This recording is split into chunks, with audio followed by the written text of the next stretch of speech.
Hi, my name's Jonathan Hicks. I'm back at the Dice Cup, and this evening I'm joined by Steve. And we just finished playing Seven Wonders Duel. This is the two-player version of Seven Wonders.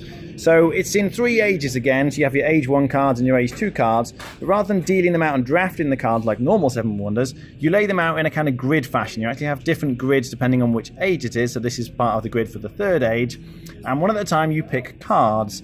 So I could take this card, and when I take this card, it makes this next card available.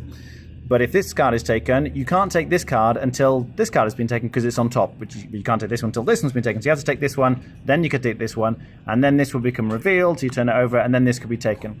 In terms of taking the cards, it's very similar to normal Seven Wonders. So there's a cost that you have to pay. In this case, you need 2 stone, a brick, and a papyrus. Or there are prerequisites, again, like Seven Wonders, if you have the matching symbol from the previous age.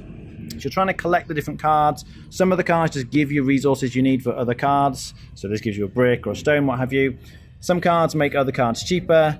The military track is quite interesting, like this card here. There is a military track which acts like a tug of war between the 2 players. So every time Steve gets a military, let's say he got this 2 military card, he would take the shield and move it 2 spaces toward my side.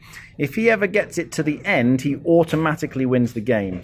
If I were to get a military at this point, though, it would move 1 space back towards him. So we're pushing in pull. I'm trying to get to his end.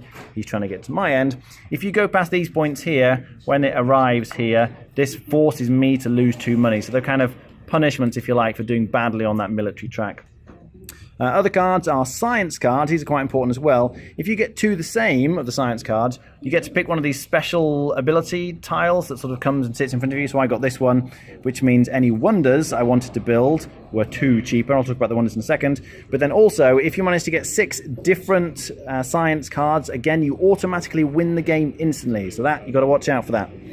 So finally then, you have these wonders you can build. The cost for the wonders is down the left hand side. Again, you pay it and it gives you various bonuses. This one, for example, means Steve had to lose a brown card, gives me a military and some points at the end. So if no one wins via a military victory and no one wins via a science victory, then you just count up points at the end. You can see Steve's got a lot of these victory point cards here, and whoever has the most points is the winner.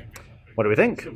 I'm not a massive fan of this game in general. This is actually the most I've enjoyed the game, and I think it's because I've played a few times, Jonathan's played a few times, we all know what we're doing. It went very smoothly, very quickly, and we understood the tactics behind the game a bit.